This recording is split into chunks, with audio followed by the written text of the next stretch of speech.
Hello guys, this is Pap from Pap back at it again, and today we are here with a kinda a request from one of you guys. So this nice boy asked me for, as you can see right there, he was wondering how Monarch could perform with QLIPHORTS.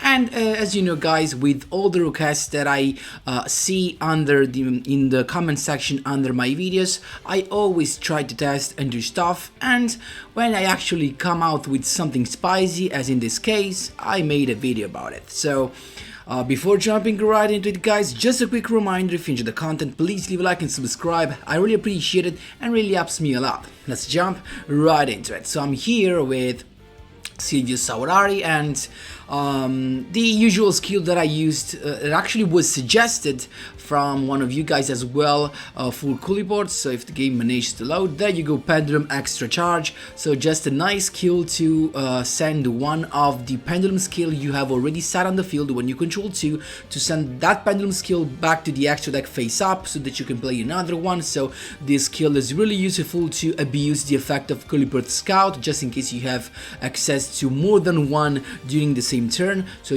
thanks to the skill, you can play 2 and basically use the effect twice.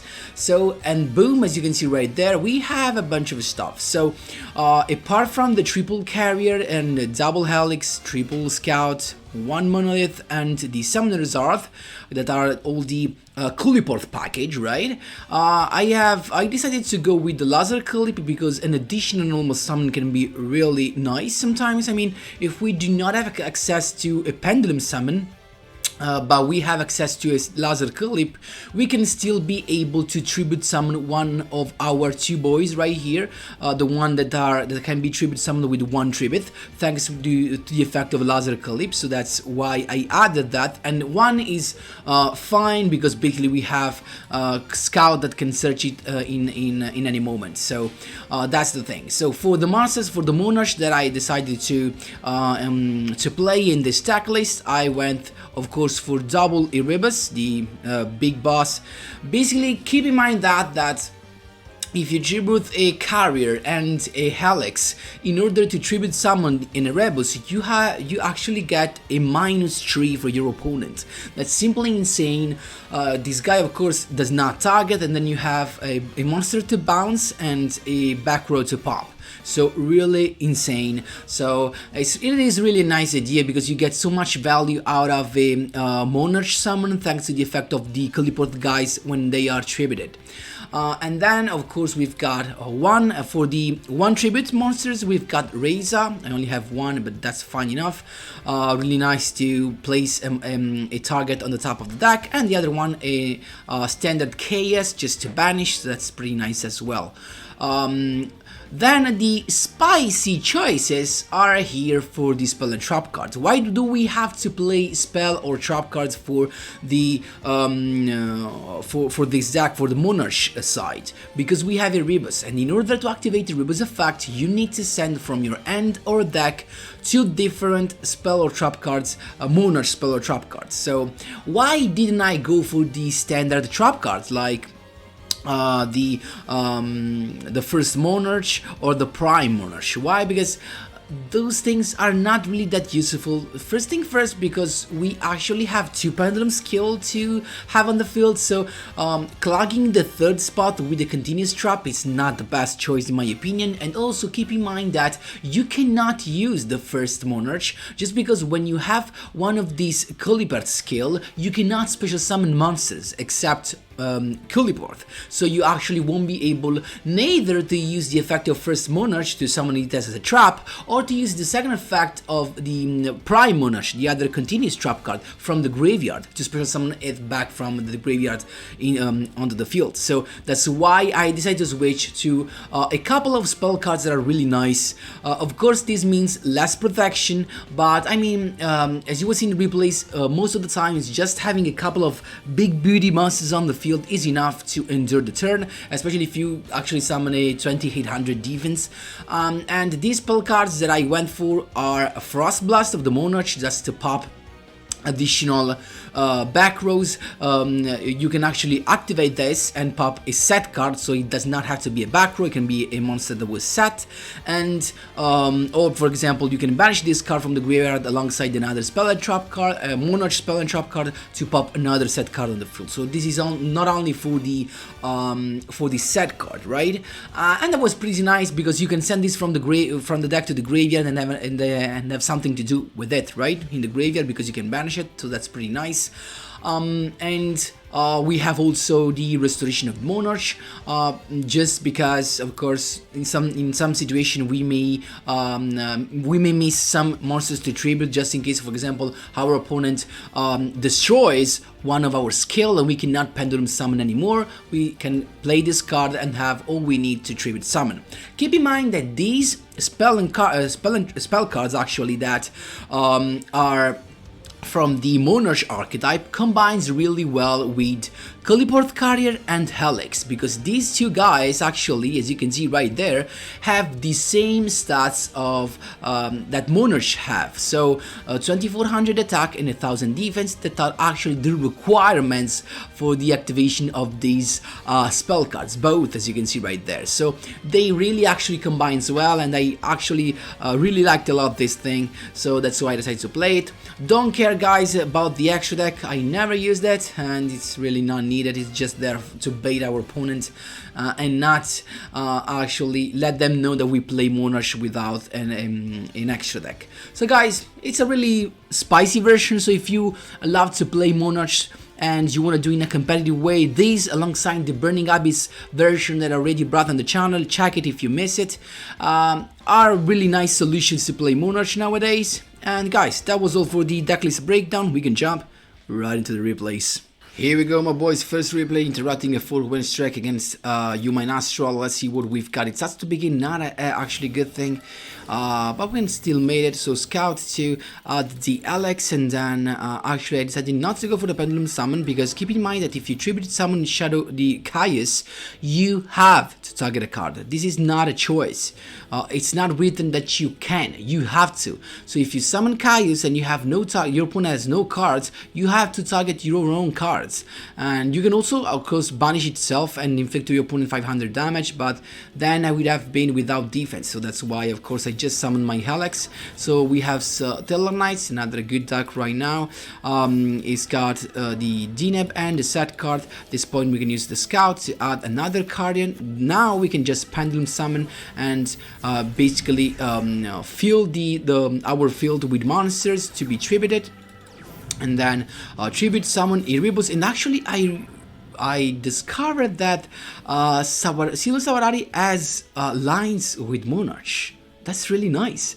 So as you can see, lines with EREBUS, using the effect. It's got the effect, of course, the lines once again, and then we've got, look at that, one tribute summon, 3 effects. We have Carrier to bounce that, Alex to pop the back row, and then the EREBUS effect to actually shuffle a card from his hand back to the deck. That's really insane. Look at that, no response. And we also get to send a Frost Blotch, and because we control a monster with 2400 or more attack and 1000 defense, if our opponent would have had another back row, we could have used the effect of Frost Blast to get rid of that. Keep in mind. So that's really nice. He's got nothing else. We can just actually go for lethal, and really some amazing power right there. There you go. Second duel, my boys, against Espar Robot. Let's see what we've got. It's still us to begin, unfortunately. So we got the Scout, luckily to begin with, to add the Monolith. At this point we can do nothing but summon the Alex, and that is unaffected by level 3 or lower, right, in this moment. So it's got Gold Gadget, as you can see right there, summoning Deep Psychic Band. That was a nice actually synergy. So it's got Low-Road Cosmos to have the Jinzo, because I do not have Trap in my deck. And then Gear Gigant to add a Gold Gadget to his end, a couple of back rows, and then he decided not to attack, and I actually did not understand that. I mean, There was no point in the truth, but he could have actually inflict me some damage, because I can summon this guy back from the extra deck, that's true.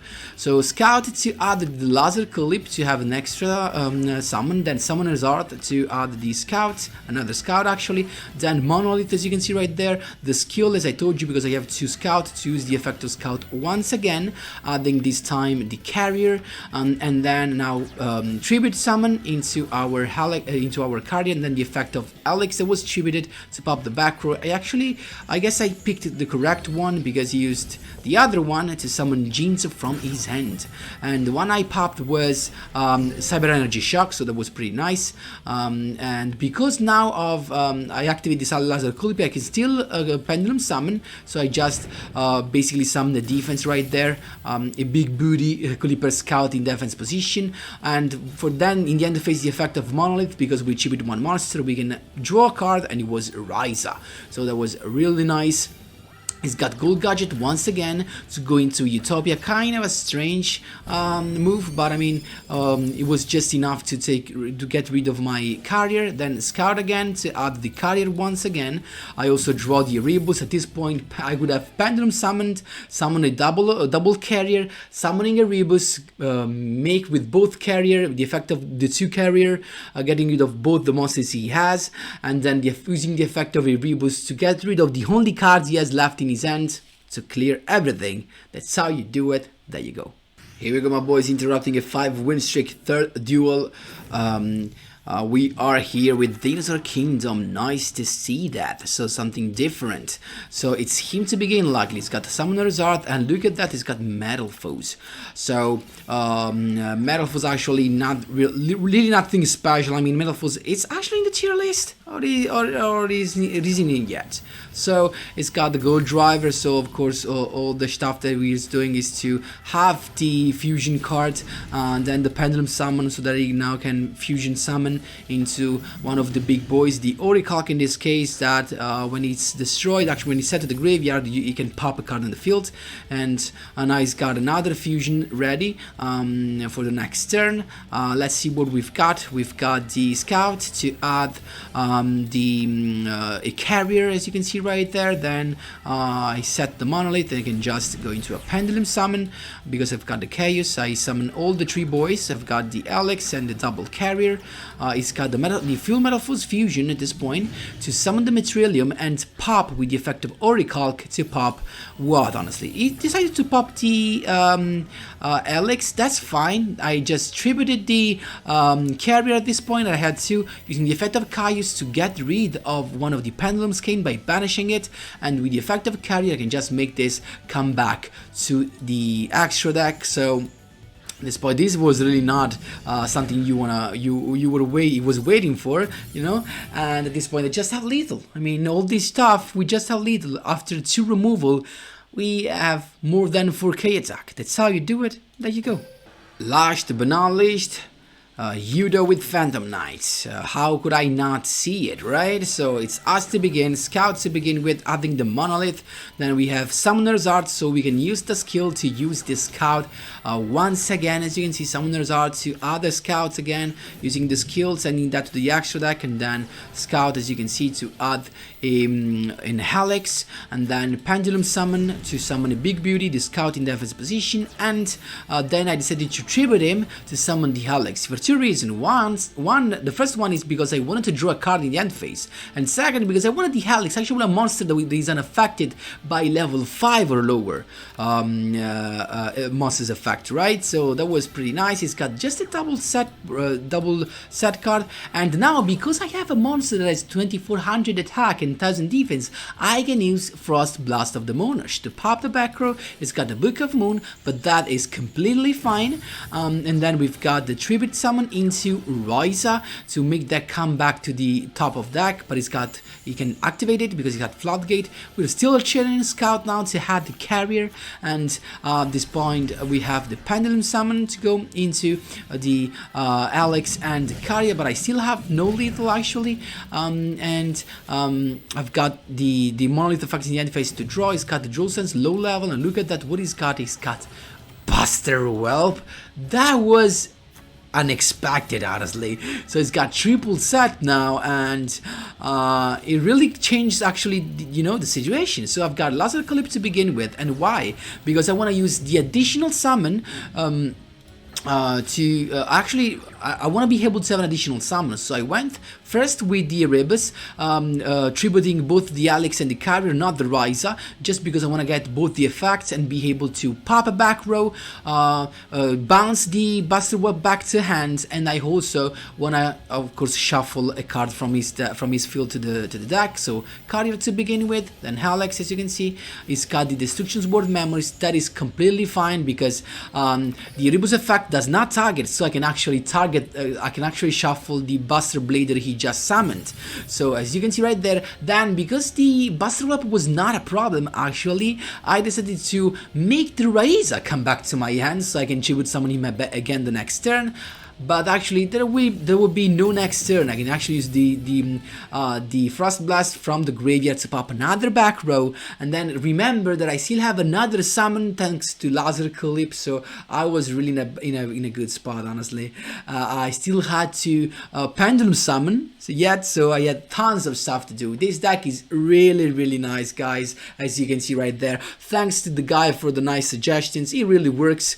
So guys, that was all for today's video and for the commentary and replays. Of course, guys, if you have some questions, feel free to ask me whatever you want in the comment section down below. I will be happy to help. And thanks a lot for watching, and as always, see you in the next one.